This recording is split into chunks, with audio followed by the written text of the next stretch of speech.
This video is sponsored by June's Journey. A friend of mine with a local furniture liquidation shop asked if I could help spruce up this old colonial style reproduction dresser that's been taking up space on their sales floor with no interest for way too long. The drawers are a little wonky, the hardware is outdated, and this orange maple wood grain is a pretty hard sell these days. But I know with a few hours worth of work and some paint, we can finally get this thing sold for a great profit and out of their way.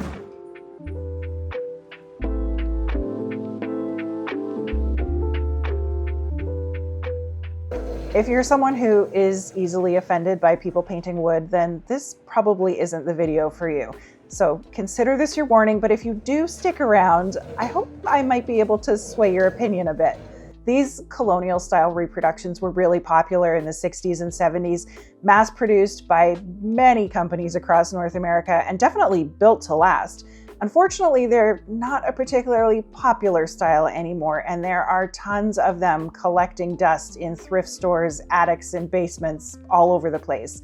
If this one were built by a well-known manufacturer like Ethan Allen, then it might hold some value in its current warm honey finish, but it's not. I couldn't even find this maker's mark on Google image search, so it's going to get a bit of a modification in order to make it more desirable to a new owner. It's solid maple, which I can clearly see because it doesn't currently have a back on it, but there's no veneer, no particle board or MDF. It's got nice dovetails on the drawers, and it's in pretty clean condition. It is begging for some new hardware, and this one drawer on the bottom isn't working properly, but I don't think this should be too complicated of a flip.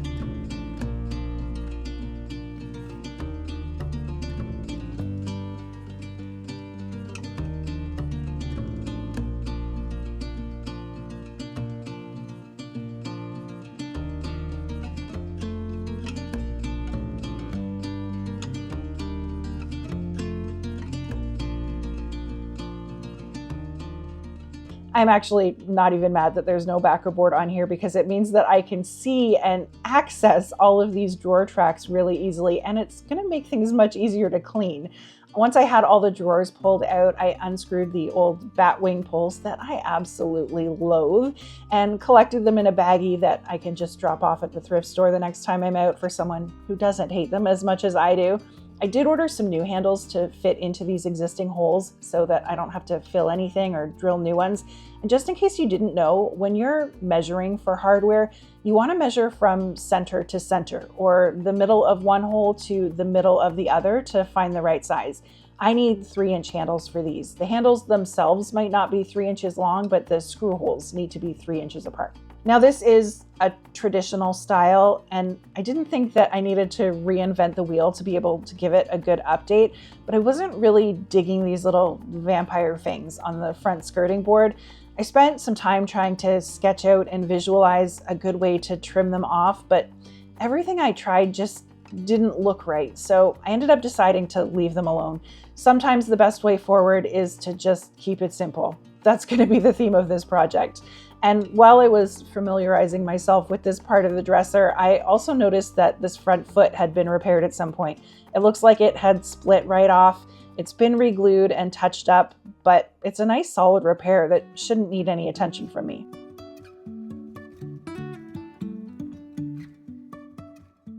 I vacuumed all the dust bunnies out of the inside and then started the process of cleaning and degreasing everything with some Simple Green. A lot of furniture ends up with a film of old furniture polish residue that has silicones and oils in it, or sometimes people use wax to shine things up. And all of those things can really interfere with a new finish, making a good bond, or even get ground down into the wood pores when you're sanding and make it so a new stain won't absorb properly. Cleaning first is really important. It's also the best way to get all up in your project's business and figure out its secrets. This front framing piece isn't attached and it looks like there's just one screw missing, but that holds up all the drawers, so it needs to be sitting securely in the right place.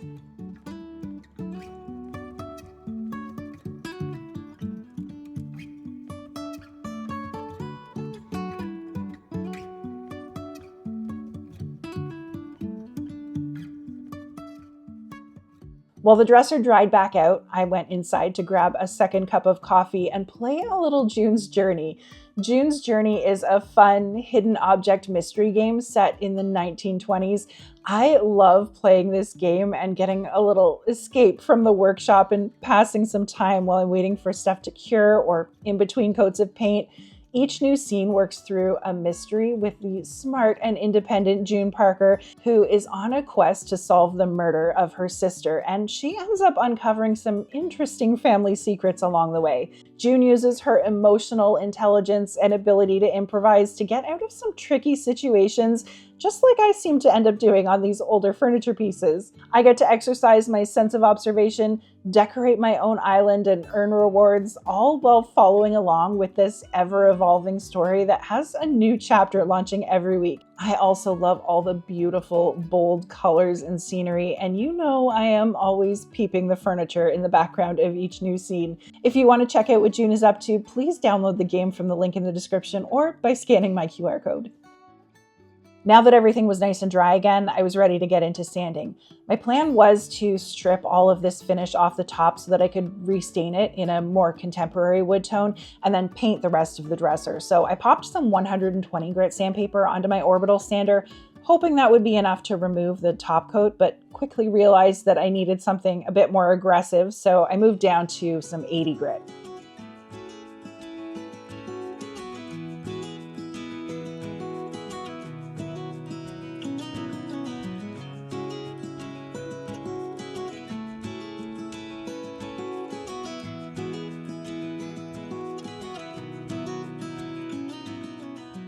Once I had all the orange removed, I needed to go back over everything with that 120 grit and my finish sanding with 180 grit, just to slowly smooth out the rough fibers that I'd created and buff out any sanding marks left by the coarser papers to get a nice, smooth, even surface for stain.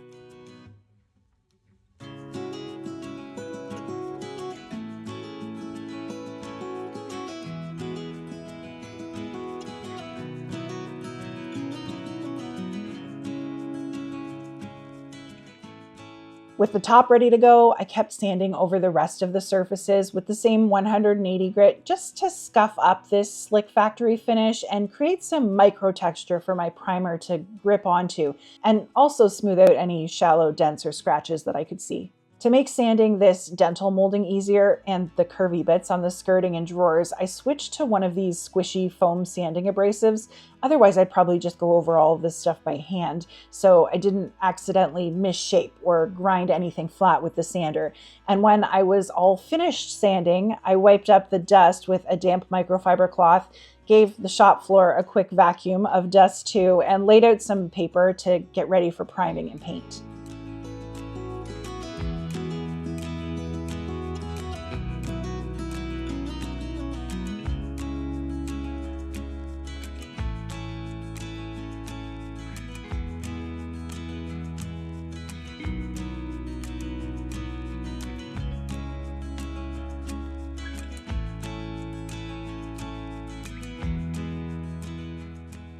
To keep the insides of the drawers all nice and clean, I put a small piece of tape over the inside of each of the hardware holes and then just wrapped them all with some pre-taped masking plastic.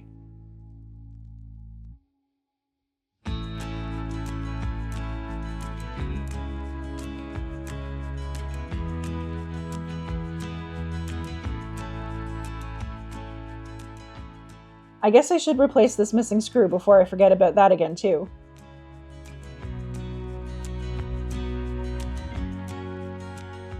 Since I'm painting wood, which has oils or tannins in it that can bleed through and discolor paint either immediately or over time, I want to make sure that all of that is blocked in and encapsulated under a good stain blocking primer. This shellac-based primer that I use for almost everything is incredible for that.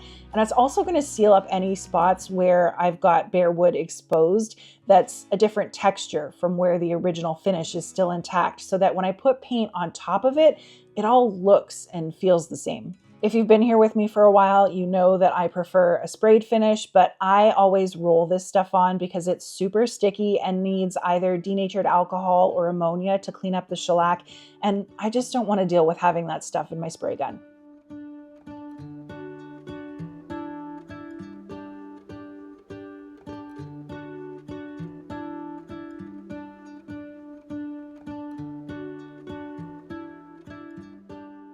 One coat of this should be enough to block in any tannins and give me some extra adhesion insurance. So while that was drying, I tested out almost every stain color that I have on a scrap piece of maple plywood to try and figure out what I wanted to use on the top. But after taking a few hours to think on it and looking at the grain on here again, I just didn't think it was going to stain nicely. Maple tends to be really blotchy and hard to stain wood anyway, and I ended up making the call to just paint the whole damn thing. Don't be mad.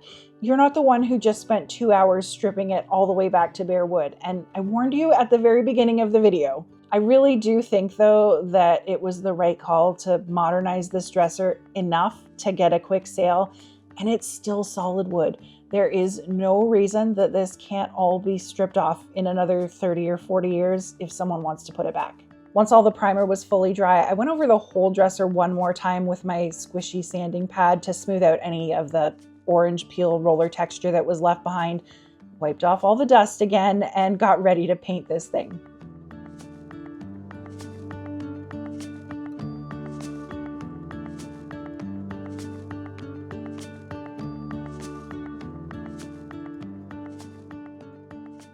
Like I said, a sprayed finish is my preference most of the time, but the Fusion mineral paint that I'm using is a furniture paint that's specifically made to be brushed or rolled on. So if spraying isn't ideal for you, don't worry about it. This is the color Champlain, which again, we're going for a quick and easy sale here, is a classic ivory that is easy for a ton of people to fit into their decor. It looks a little more yellow here in the garage lighting than it does in natural sunlight, but it's a really pretty warm white. I filtered about half of this pint into the hopper of my sprayer to make sure that there weren't any clumps or chunks of dried paint or pigments that might clog things up, and also poured in about 2 tablespoons of water, which I find helps Fusion, especially with their lighter colors, lay a little smoother when I spray it. It gives the paint an extra second or two to kind of level itself out before it starts to dry down. I turned the pressure on my air compressor down to 40 psi, which is what is recommended for this gun, threw on my respirator, tested things out on some cardboard, and when everything seemed like it was flowing properly, I sprayed on my first coat. Fusion is an acrylic resin paint that is water resistant, UV resistant, and gets really fantastic coverage. I should be able to get this dresser fully painted with 2 good coats and still have a quarter of the can left over.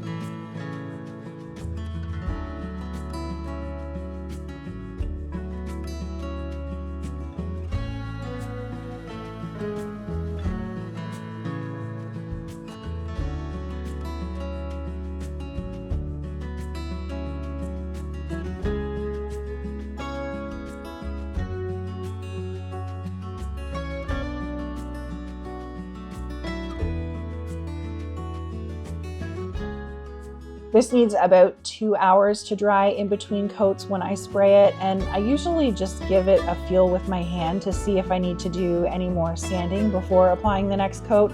Depending on the temperature and humidity in my garage and how much dust I have floating around out here, sometimes I can get away without sanding. This was feeling super smooth, but I did notice a couple of little drips on the front where I must have gotten heavy-handed.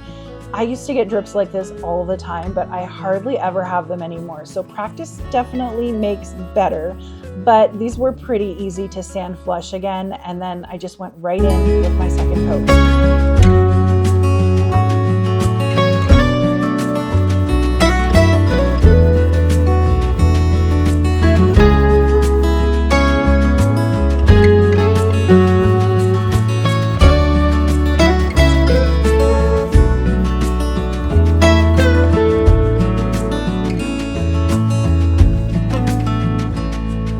I don't empty my gun out in between coats either. I get asked about that a lot. The paint is totally fine in the hopper for a few hours. I've even left it loaded up for a few days. There's just not enough air in there for a paint like this to start to dry out, but you might get a little scab of dried paint over the tip that just needs to be picked off.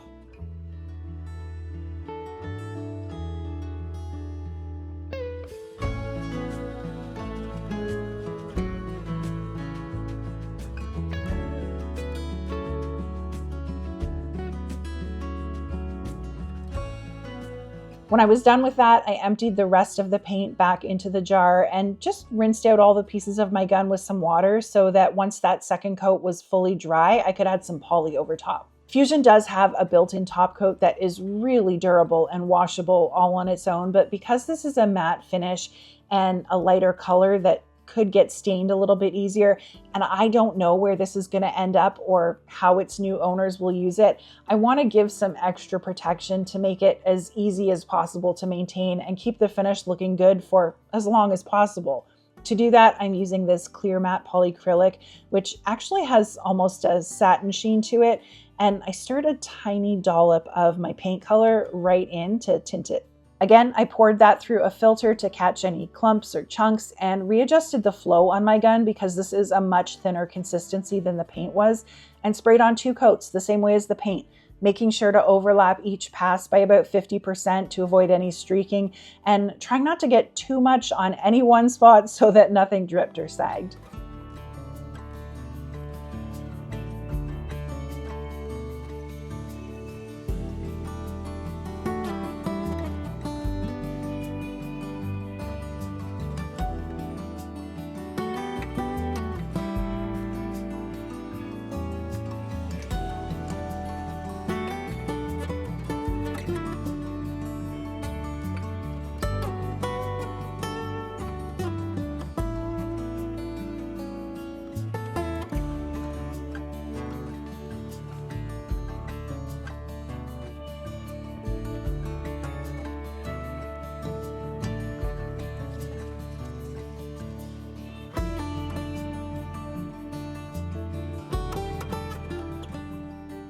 This is also ready to recoat after 2 hours, and I just did a really light sand over each surface to smooth out some gritty texture that had dried. So once I got everything dusted off again, I sprayed on my second layer.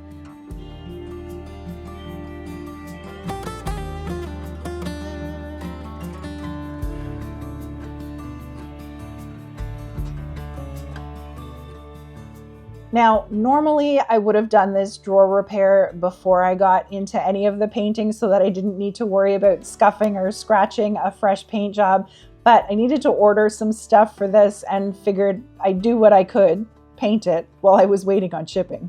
These wooden drawer runners are pretty reasonably priced, I think, and easy to get in a few different sizes on Amazon. So if you can't just whip up your own replacement drawer parts on a table saw, they are super handy.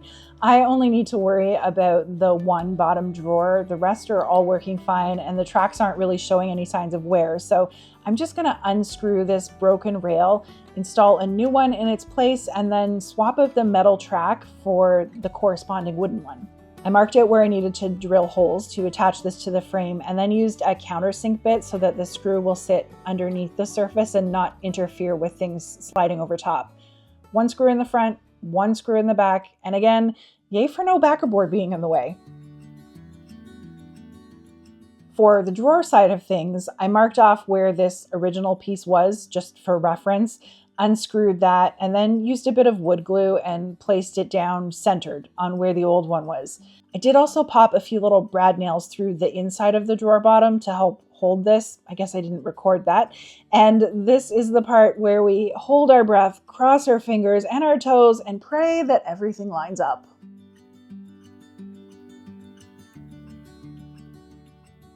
I had some of this kind of coordinating peel and stick wallpaper that I thought would be fun to line the bottoms of the drawers with, even though they're all clean and in nice condition. It's just a cute extra detail. And then I had Doug chop a couple of inches off of this 4x8 sheet of hardboard so that I could staple that onto the back.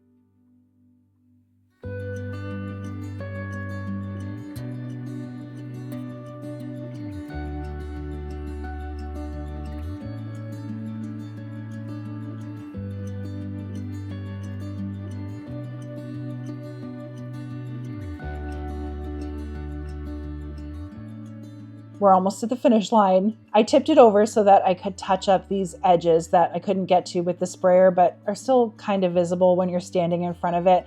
And also nailed in some of these nylon feet so that when the dresser gets dragged across the floor or someone's mopping around it, that very bottom edge won't get chipped or exposed to any excess moisture. This is the new hardware that I chose. It's still got a traditional feel, but in a much more modern way, if that makes sense. More modern than those batwing handles that it came with, and it fits perfectly in these existing holes. I'm also going to stick these little bumpers on the inside corners so that the drawers don't eventually wear down and chip the paint on the frame behind them. All right, let's remind ourselves of where this dresser started out. Not in bad condition by any means, but in need of a few minor repairs and just really outdated. These orange tones are hard to work into today's style and decor preferences, but now with this bright, creamy white finish and some new hardware, it should be able to find a new home really fast. Not every furniture flip needs to be over the top or extravagant. A basic piece of storage that can easily blend into someone's home and that they can decorate around with their own accent pieces is often the best way to go. It's not mine to sell, but if I were going to list this solid wood piece on Facebook Marketplace around here, I think I'd be asking $550 to $600. It could obviously be used in a bedroom as a dresser, or it could be a sideboard in a dining room, a console table in a hallway, a media console under a television, a sofa table anchoring a couch. These things are so versatile.